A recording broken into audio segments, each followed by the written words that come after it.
Website की technical SEO के हवाले से हमने कुछ चीज़ें पहले भी डिस्कस की हुई हैं कि टेक्निकल एसईओ में क्या चीज़ आ जाता है। सर्च कंसोल, अब सर्च कंसोल के अंदर जो एनालिसिस हो रहे होते हैं बेसिकली वो टेक्निकल एसईओ है।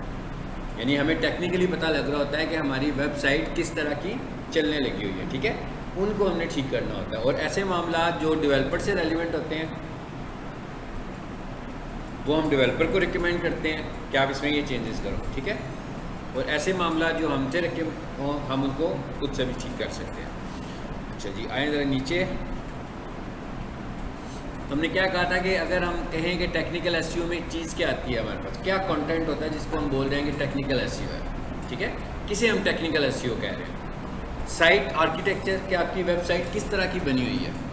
सबसे पहले जब हमने शुरू किया था तो हमने सबसे पहले यही डिस्कस किया था कि हमारी वेबसाइट का स्ट्रक्चर कैसा होना चाहिए जो कि क्राउलर के लिए भी अंडरस्टैंडेबल हो और क्लाइंट के लिए भी यूज़र फ्रेंडली हो, ठीक है।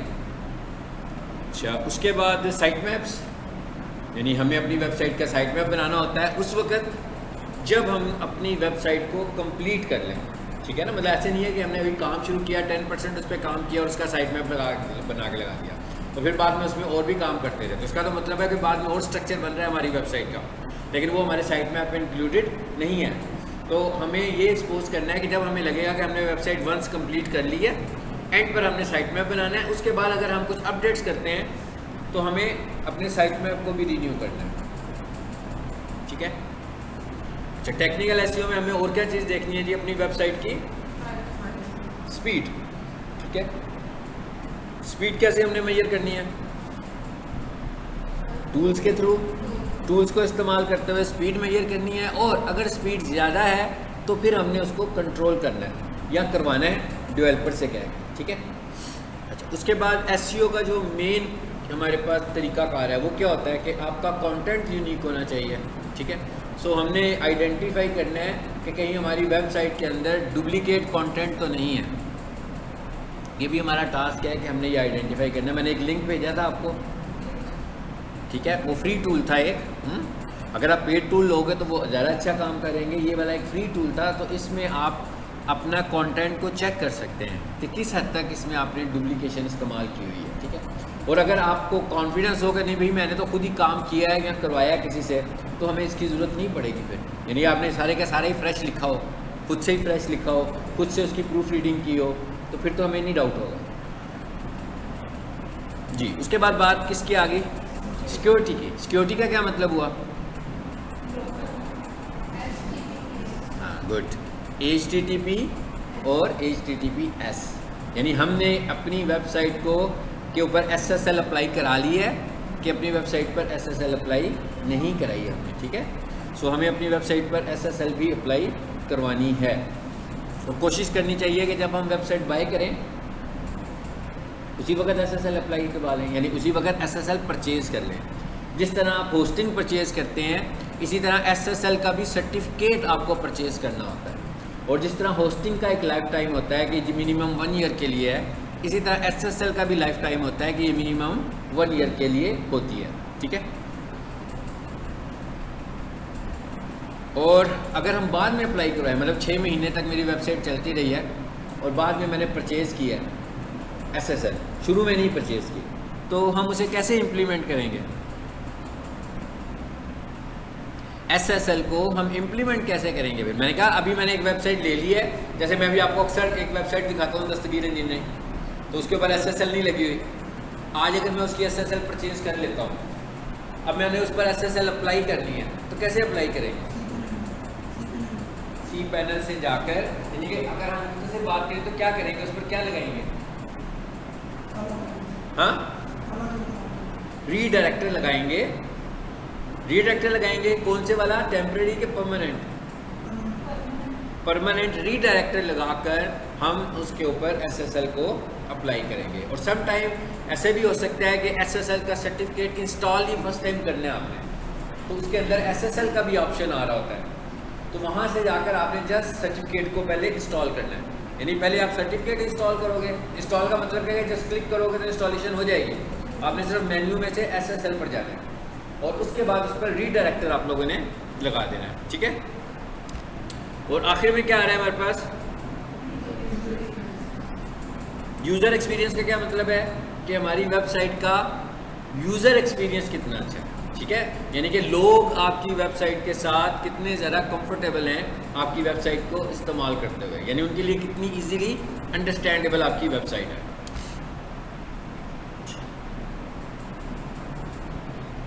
नीचे आ जाए। अब यहाँ पर एक टर्म यूज़ हो रही है, ये टर्म आपको सर्च कंसोल में भी नज़र आएगी, कोर वेब वाइटल। आप जब अपनी वेबसाइट का सर्च कंसोल खोलोगे तो उसके ऊपर मेन हेडिंग लिखी होगी कोर वेब वाइटल, और उसके नीचे ये चीज़ें आ रही होंगी जो उसके नीचे आपको नज़र आ रही हैं, ठीक है। सो ये कोर वेब वाइटल क्या चीज़ है? ये बेसिकली 3 स्टैंडर्ड्स हैं जिसकी बुनियाद पर वो डिसाइड करता है कि आपकी वेबसाइट फास्टर है या आपकी वेबसाइट स्लोअर है, ठीक है। ये 3 स्टैंडर्ड्स हैं। ये क्या क्या स्टैंडर्ड हैं जी? एक पर लिखा हुआ है LCP, एक पे लिखा हुआ है FID और एक पे लिखा हुआ है CLS, ठीक है। इसको जरा आप समझते हैं। अगर तो हम इसको मुख्तसर सा समझने की कोशिश करें तो क्या लिखा हुआ है पहले स्टैंडर्ड में? लोडिंग, यानी कि ये अगर हम मुख्तसर सी बात करें तो ये लोडिंग वाला फेज़ है। उसके बाद क्या है? दूसरा FID वाला क्या है? इंटरेक्टिविटी। इंटरेक्टिविटी का क्या मतलब है कि किसी बंदे ने आपकी वेबसाइट पे खोली है तो कितनी देर में वो इंटरेक्टिव हो गई है, यानी वो कितनी देर में इस काबिल हो गई है कि कोई भी बंदा उस वेबसाइट को इस्तेमाल कर सके। मतलब मैंने कोई दराज की वेबसाइट खोली है, मैं कोई ऑर्डर परचेज़ करना चाह रहा हूँ, तो जैसे ही मैंने अपनी कोई प्रोडक्ट पर गया हूँ तो वो कितनी देर में इंटरेक्टिव हो रही है। मतलब इंटरेक्टिव ना होने से क्या मुराद है? इंटरेक्टिव ना होने से मुराद है कि मैंने कोई प्रोडक्ट खोली है और जैसे ही मैंने स्क्रीन मेरे सामने आई है, मैं किसी बटन पर क्लिक करूँ तो वो एकदम नीचे चला जाए। तो इसका मतलब क्या होगा कि अभी तो वो लोड हो रही है। इट इज़ कॉल्ड इंटरेक्टिविटी, ठीक है। और तीसरे नंबर पर क्या चीज़ आ रही है? Visually stability. विजुअली स्टेबिलिटी का क्या मतलब है कि अब जो चीज़ें हमें नज़र आ रही है बटन्स की सूरत में, इमेजेस की सूरत में, टेक्स्ट की सूरत में, हेडर की सूरत में, फुटर की सूरत में, वो कितनी जल्दी फ्रीज हो गई है स्क्रीन के ऊपर। अब वो हिल नहीं रही है बिल्कुल, ठीक है। अब वो बिल्कुल हम इस्तेमाल कर रहे हैं, तो जब हम क्लिक करेंगे तो वो मूव करेंगी, अदरवाइज वो मूव, मतलब उनमें कोई एनिमेशन नहीं हो रही खुद से, ठीक है। ये तो मुख्तसर से हमने देखा कि कोर वेब वाइटल 3 है, LCP, FID और CLS, ठीक है। अब LCP का क्या मतलब है? LCP का मतलब है largest contentful paint. Largest contentful paint, इसका क्या मतलब है? इसका मतलब ये है, यहाँ पर मैंने एक और फाइल भी खोली थी साथ। जैसे हम ये कहें, या आप देख रहे हैं एक किस्म का मोबाइल है मेरे पास, मोबाइल की एक स्क्रीन बनी हुई है, ठीक है। लार्जेस्ट कंटेंटफुल पेंट का मतलब ये है कि आपकी जो वेब पेज है, आपका जो वेब पेज है, उसके ऊपर जो सबसे बड़ा कंटेंट है वो कंटेंट वेरी कर सकता है। मतलब वो कंटेंट आज कुछ हो रहा है तो कल कुछ और हो सकता है। यानी आपकी वेबसाइट के ऊपर जो सबसे बड़ा कंटेंट है वो लोड होने में कितना टाइम लेता है, ये है लार्जेस्ट कंटेंटफुल पेंट। मिसाल के तौर पर मैं ये कहता हूँ मेरी वेबसाइट है, उसके ऊपर लोगो भी नज़र आ रहा है, उसमें स्लाइडर भी नज़र आ रहा है, उसमें इमेजेस भी नज़र आ रहे हैं, क्या हुआ?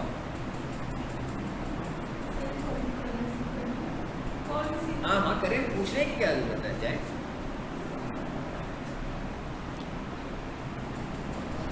जी,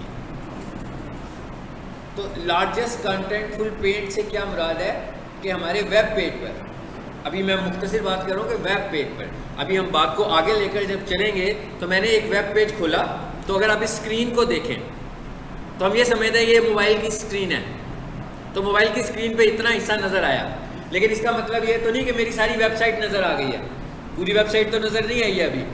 तो फिर हम और नीचे आते जाएंगे, मोबाइल से स्क्रॉल करते हुए नीचे आते जाएंगे, वेबसाइट मज़ीद खुलती जाएगी।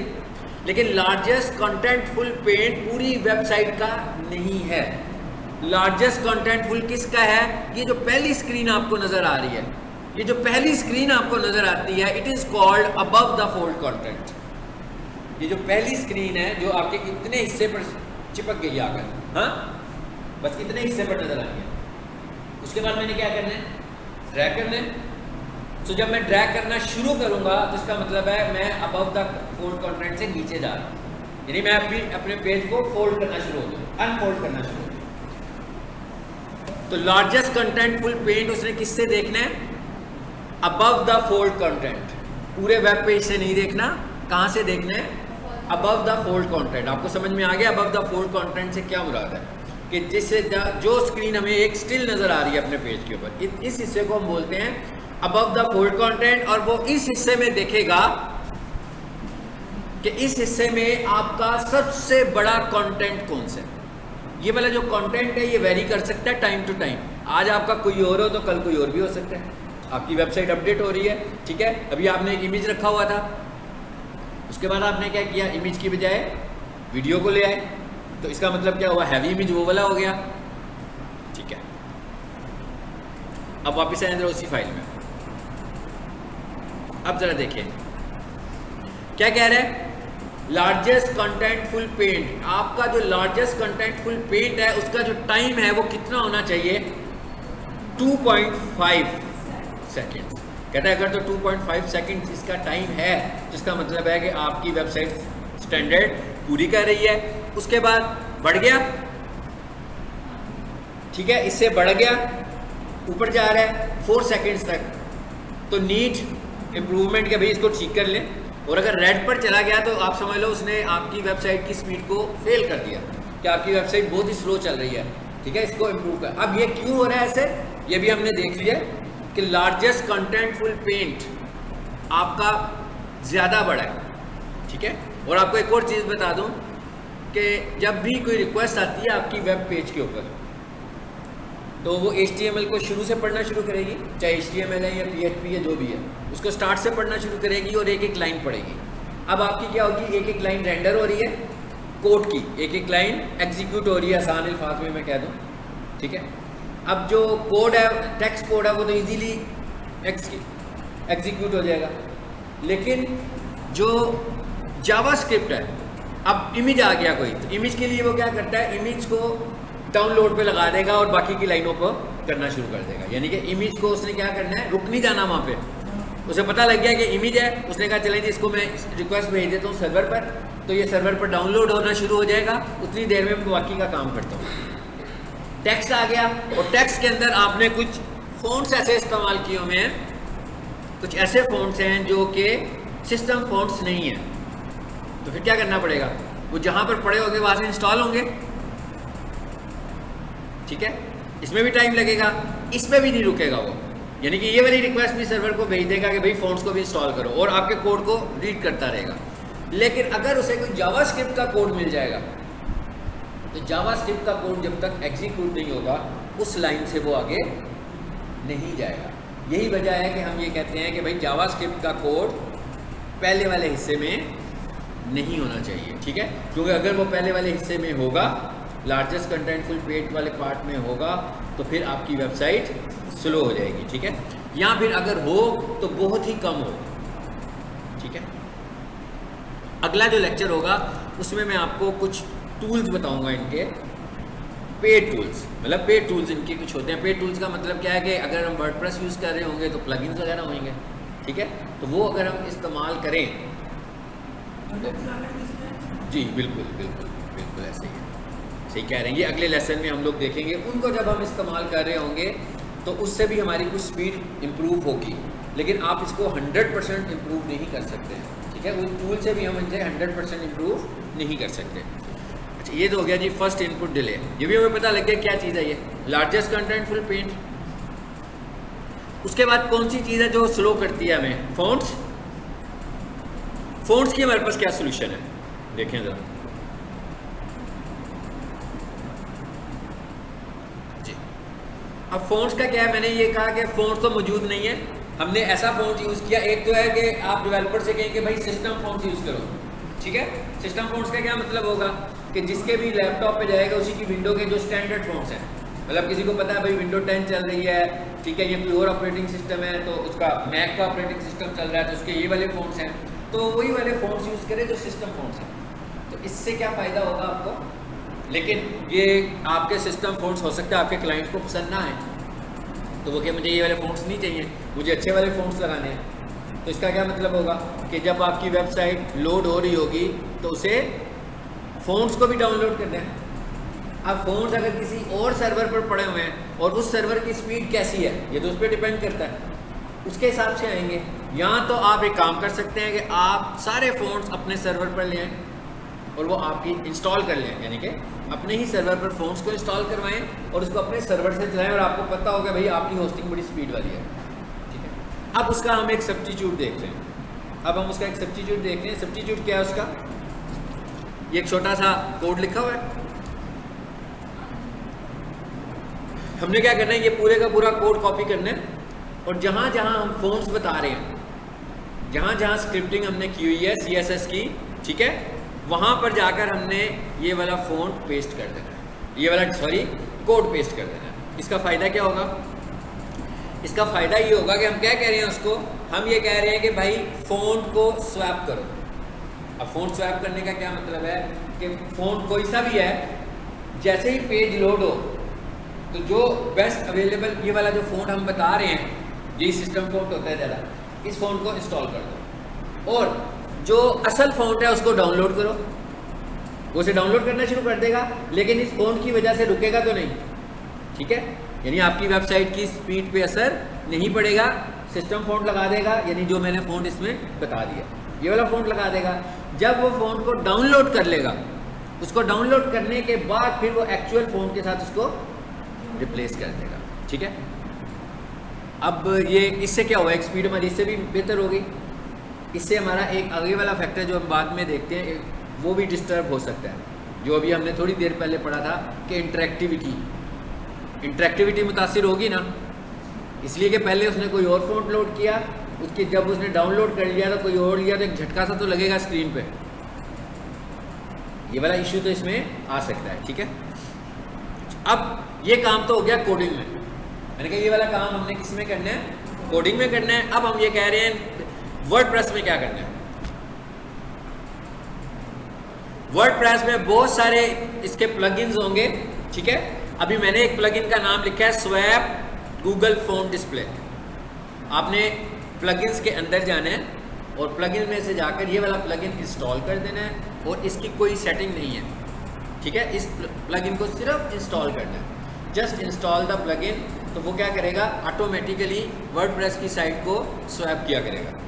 यानी वो जो टाइम फ़ोन के लोड होने पे लग रहा है, यानी आपकी स्पीड स्लो क्यों हो रही है, हम कह रहे हैं यहाँ जावा स्क्रिप्टिंग की वजह से हो रही है या कुछ डाउनलोड करने की वजह से हो रही है। तो जब वो डाउनलोड पे लग गया तो हमने उसको रोक दिया। हमने कहा भाई तुम डाउनलोड कर रहे हो, जितनी देर डाउनलोड कर रहे हो उस वक्त तक हमारा कुछ डाटा लाइव कर दो, और जब डाउनलोड कर चुको तो वो वाला ले आना जो तुम चाह रहे हो, ठीक है।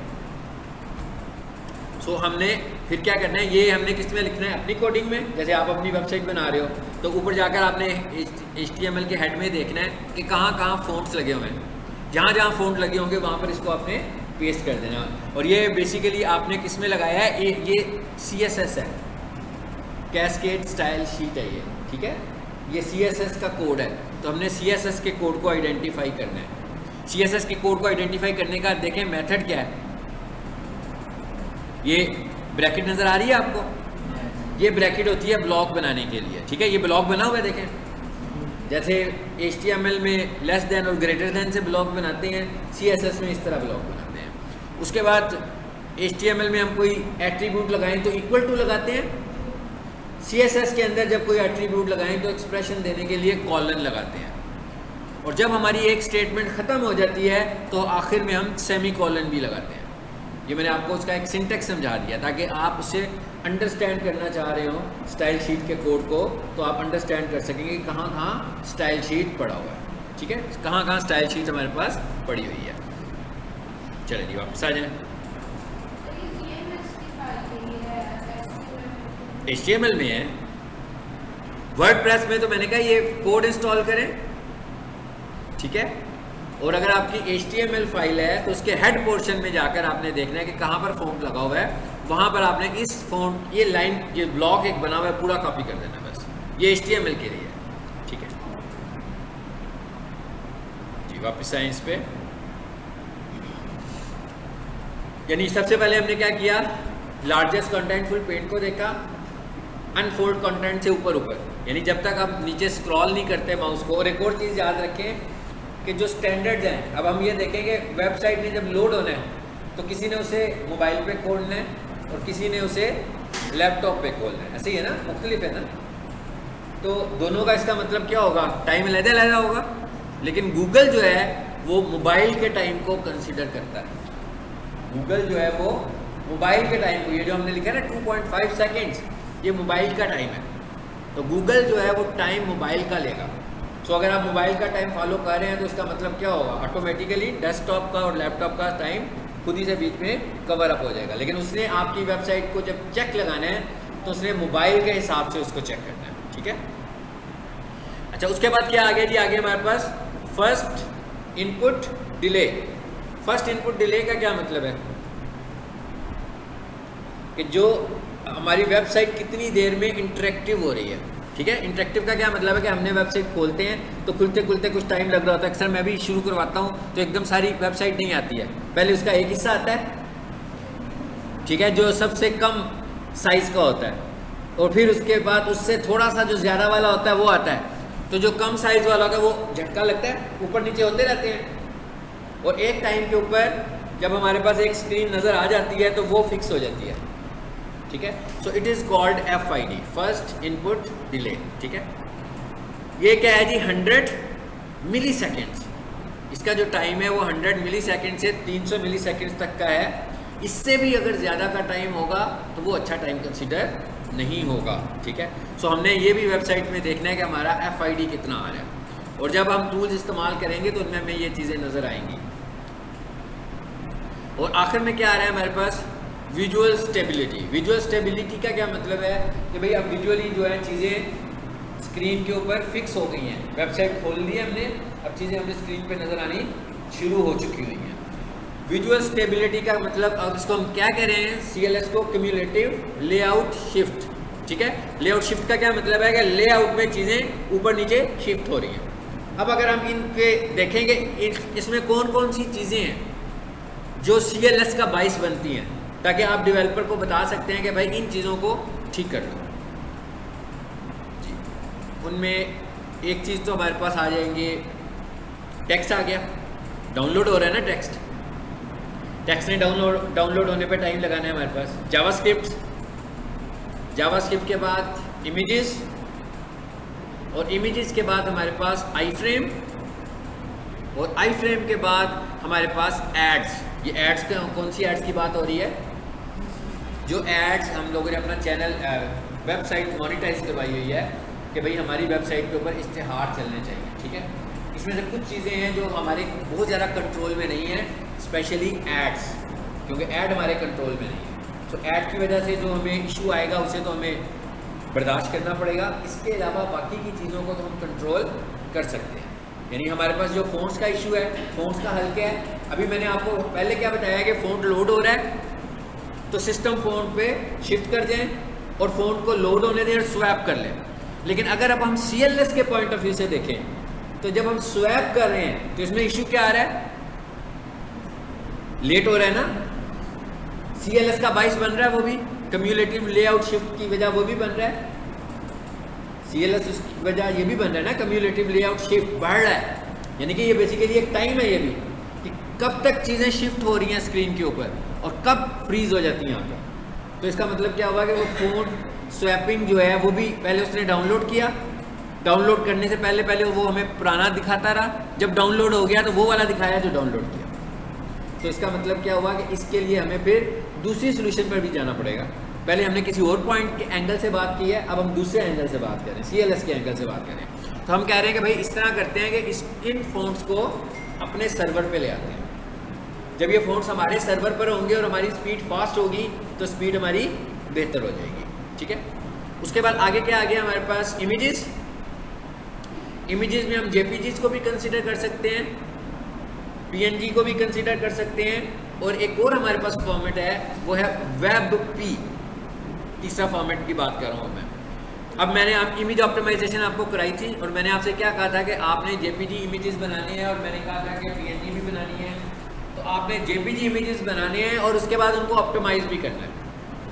ऑप्टिमाइज करने के लिए एक तो हम फोटोशॉप को इस्तेमाल कर सकते हैं, एक हमारे पास ऑनलाइन टूल्स भी हैं, हमने डिस्कस किए थे पहले, ठीक हो गया। तो ऑनलाइन टूल से हमने इमेज को ऑप्टिमाइज कर लिया। अगर किसी जगह पर आपको ट्रांसपेरेंट इमेज चाहिए, ट्रांसपेरेंट इमेज का मतलब क्या है? एक तस्वीर है, तस्वीर के ऊपर एक और तस्वीर लगानी है हमें, तो इसका मतलब है कि आपको ट्रांसपेरेंट चाहिए। उसके साथ अगर वाइट बैकग्राउंड आ गया वो तो बुरी बात है, तो हम इसको क्या बनाएंगे? पीएनजी बनाएंगे।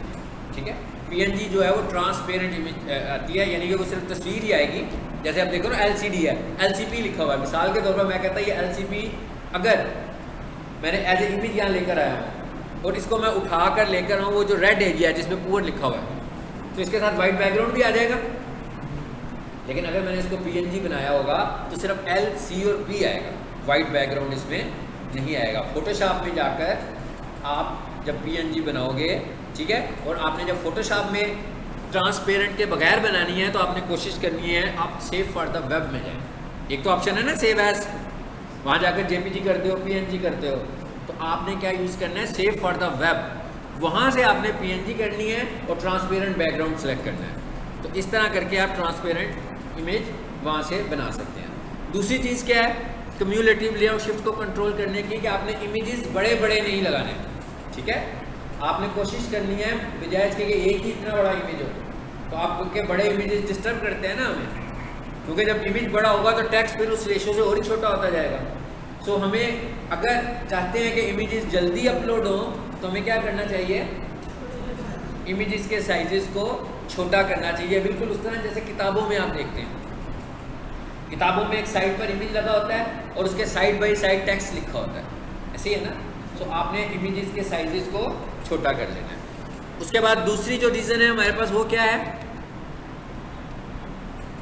इमेजेस तो हो गया, टेक्स्ट भी हो गया।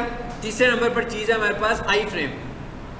आई फ्रेम कहाँ इस्तेमाल हो रहा था हमारे पास? और इमेजेस के मतलब एक और चीज़ कि इमेजेस आपके लोड हो रहे हैं और आपने इमेजेस खुले छोड़े हुए हैं। खुले छोड़े हुए का क्या मतलब है? इसे बांध के नहीं रखा हुआ हमने। बांध के कैसे रखते हैं इमेजेस को? बांधना आता है इमेज को? रस्सी के साथ बांधते हैं इमेजेस को। हाँ जी, कोडिंग होगी तो इमेज तो है ही कोडिंग, वो तो है ही है। इमेज को बांधने के लिए उसकी विड्थ और हाइट को इस्तेमाल करते हैं, है ना। बता देते हैं ना फिर कि भाई इधर हो, बस इससे आगे पीछे नहीं होना। 200/100, 300/200 फिक्स कर दिया ना। अब फिक्स करने का फ़ायदा किस किस को हो रहा है? यूज़र को तो इसका कोई फ़ायदा नहीं होगा। यूज़र को तो अगर नहीं फिक्स करेंगे तो भी इमेज नज़र आएगा। अब गूगल को क्या करना पड़ेगा? गूगल को हर दफ़ा आपके इमेज के लिए जगह बनानी पड़ेगी खुद से। तो इसका मतलब क्या हुआ कि हम फिर टाइम बढ़वा रहे हैं उसका। गूगल को एक और रिसर्च पे डाल रहे हैं कि भाई हमारे इमेज को भी देखो और स्क्रीन को भी देखो, कहाँ फिट करना है इसको तुमने। तो अब लेकिन अगर हम दोनों चीज़ें इमेज की फिक्स कर दें तो वो इशू बनेगा हमारे लिए। तो एक को हम रहने देंगे आस्पेक्ट रेशो पे स्क्रीन के हिसाब से। अगर आपको याद हो तो आई फ्रेम में हमने ऐसे किया हुआ है। आई फ्रेम देखा है ना अपना, जो वेबसाइट्स हमने बनाई थी। एक पे मैंने पिक्सेल्स लिखे हुए हैं और एक पर हमने स्क्रीन का, यानी एक पे मैंने लिखा हुआ शायद 400 और एक पे लिखा हुआ 300 पिक्सल। एक पे लिखा हुआ 400 और एक पे लिखा हुआ 300%, यानी इसको बोलते हैं आस्पेक्ट रेशो। यानी हमने क्या कहा है कि भाई जो भी स्क्रीन होगी उसकी रेशो के मुताबिक 300% पे खोल देना। सो ये भी एक इमेजेस को ऑप्टिमाइज करने का तरीका है और CLS को इम्प्लीमेंट करने का तरीका है कि आपका CLS ना बढ़े। यानी आपको इमेजेस को कंट्रोल करना है, इमेजेस को साइजेस देने हैं, दोनों साइजेस ना दें, एक दे दें, दूसरा आस्पेक्ट रेशियो पे रखें। एक फिक्स कर दें और एक को आस्पेक्ट रेशियो पे रखें। इसी तरह जब हम आई फ्रेम की बात कर रहे हैं तीसरे नंबर पर, सो आई फ्रेम के लिए हमें क्या करना है? ये हमारा बड़ा थ्योरेटिकल सा टॉपिक है, हाँ, जिसको समझना ज़रूरी है एज ए SEO एक्सपर्ट आपको, क्योंकि आपने कौन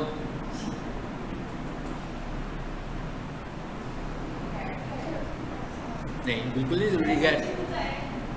नहीं, सच्ची सच्ची बता रहा हूँ, बिल्कुल ज़रूरी नहीं है, बहुत गैर ज़रूरी है। तो वेबसाइट आपकी फास्ट होगी, बहुत टाइम लेगी, लोड होने में ज़्यादा टाइम लेगी, ठीक है।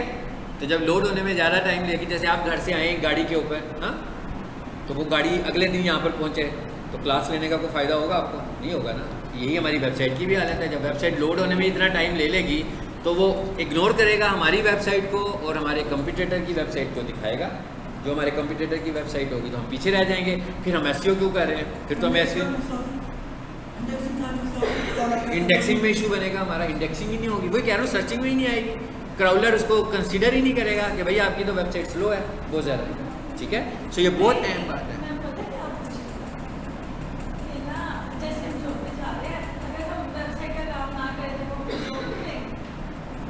वो आपको एसईओ करनी है ना, तो ठीक है कर लीजिएगा।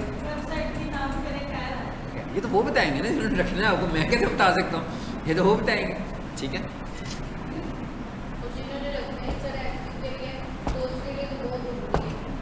आप उनसे कहेंगे उन्होंने एसईओ की जॉब ऑफर की हुई है, आप उनसे कहेंगे छोड़ दें ये दूसरा कर लेते हैं, हाँ तो आप खुद सोच लें वो क्या कहेंगे आपको। फिर ठीक है, चलिए मजाक हो गया, आगे चले। हाँ, ये अलग-अलग ऐसे सारी डेफिनेशंस लिखी हुई हैं जो मैं अभी आपको बता रहा था। और ये फैक्टर हमें वहाँ नज़र आएगा, मैं कहा ये फैक्टर हमें अपने सर्च कंसोल पे नज़र भी आएगा। और कोर वेब वाइटल में आपकी वेबसाइट के साथ जो इश्यूज होंगे वो आपने अपने सर्च कंसोल बनाकर देखना है। इसलिए कि आपकी मेंटेनेंस जो है, बेसिकली मेंटेनेंस टूल जो है वो सर्च कंसोल है, आपकी वेबसाइट का मेंटेनेंस टूल है वो आपको जीटी मैट्रिक्स में कर सकते हैं, लेकिन जो असल टूल है ना वो तो सर्च कंसोल है, यानी वो एग्जैक्टली आपकी वेबसाइट के लिए है। उसके पास राइट्स ज़्यादा हैं क्योंकि आपने खुद से उसको सारी परमिशंस के साथ चेक कर रहे हो ना, पूरी डिटेल्स दिखा रहा है वो, 100% आपकी वेबसाइट की चीज़ें बताने लगा हुआ। तो हमने क्विक स्पीड देखनी हो फिर तो हम किसी भी स्पीड टेस्ट से कर लेंगे ना। जो मैंने आपको जीटी मैट्रिक्स बताया वो तो स्पीड टेस्ट है, वो तो आपकी वेबसाइट का स्पीड टेस्ट है। बस करना किस तरह है, अंदर जाके वो चीज़ें बताएगा। समटाइम क्या होगा, हमारा इमेज बड़ा होगा, टेक्स्ट छोटा होगा, समटाइम हमारा टेक्स्ट छोटा होगा, इमेज बड़ा होगा, सर्च कंसोल आपको बताएगा। वहाँ से जाएंगे जीटी मैट्रिक्स में तो स्पीड ही पता लग रही है ना, भाई स्पीड ज़्यादा है कि स्पीड कम है हमारी। वेबसाइट को मोबाइल फ्रेंडली होना चाहिए, ये सब चीज़ें हम देख चुके हैं पहले भी। हाँ, क्राउल एरर्स भी हमें देखने हैं। क्राउल एरर्स का क्या मतलब है कि वेबसाइट क्राउल ही नहीं होने लगी हुई, तो वो बताएगा आपको। अगर तो डुप्लीकेट होगा फिर तो नहीं बताएगा, अगर कोई और इशू होगा ठीक है फिर वो हमें बताएगा। इशू क्या हो सकता है कि हमारा जो लोगो है वो ज़्यादा बड़ा है और टेक्स्ट छोटा है, तो वो कहेगा भाई लोगो को थोड़ा छोटा कर लो, टेक्स्ट को बड़ा कर लो। जब मुझे ये बात सर्च कंसोल में पता लगेगी तो मैं खुद कर सकता हूँ, तो मैं खुद कर लूँगा, नहीं तो अपने डेवलपर को कहूँगा कि भाई ये वाली चीज़ कर दीजिए। ठीक है,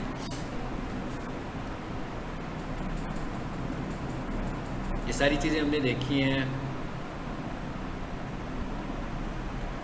जी।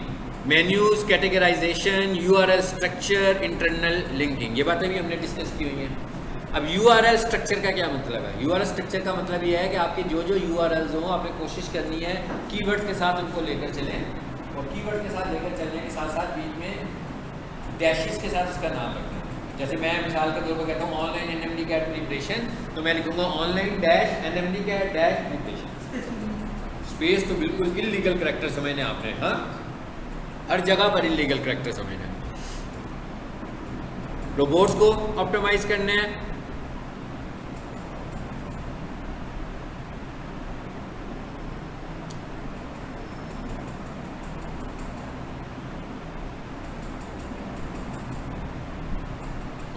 वर्डप्रेस में आगे अभी यूआरएल्स की बात कर रहा था, अब हम ये वर्डप्रेस में जो यूआरएल है it is called slug.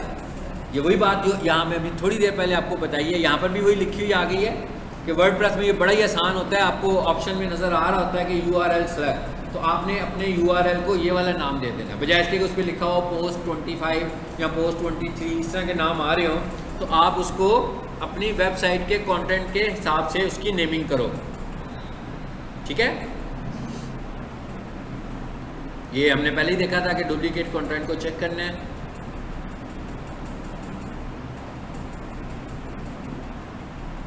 रीडायरेक्टर्स, canonical याद है ना कि भूल गए हमें, कैनोनिकल का यूज़ करना है ठीक है अपने पेज के ऊपर। और सम टाइम अगर आपको फील हो रहा होगा कुछ सिमिलैरिटी है, बेशक थीम की सिमिलैरिटी भी मिल रही है किसी पेज की, तो आप उस पेज पे भी कैनोनिकल लगा लो, क्योंकि ये भी एक एसईओ का फैक्टर होता है कि एक कैनोनिकल आपको ज़रूर यूज़ करना चाहिए ठीक है किसी भी पेज के ऊपर। सो ये थी हमारी टेक्निकल एसईओ। टेक्निकल एसईओ को हमने अलहदा से भी देखा हुआ है, ठीक है। और आप भी अभी मैंने आपको इसके सारे थ्योरेटिकल कॉन्सेप्ट्स दिए हैं कि आपको पता होगा आपने टेक्निकल एसईओ में क्या क्या करना है, पता लग गया है ना। साइट मैप इसका हिस्सा है, रोबोट्स इसका हिस्सा है, सर्च कंसोल इसका हिस्सा है, साइट का स्ट्रक्चर इसका हिस्सा है, आपकी वेबसाइट की स्पीड जिसको हम बोलते हैं, और ये किस हेड में आते हैं, कोर वेब वाइटल्स में आते हैं, ठीक है। कोर वेब वाइटल में हमारे 3 स्टैंडर्ड्स आ रहे हैं, उन तीनों स्टैंडर्ड्स को हमने देखना है। और ये काम जब आपके पास कोई प्रोजेक्ट आता है तो सबसे पहले हम ये काम करवाते हैं इससे। अब आप लोगों ने काम करना है कि उसका बताया मुझे उसके क्या हालात हैं।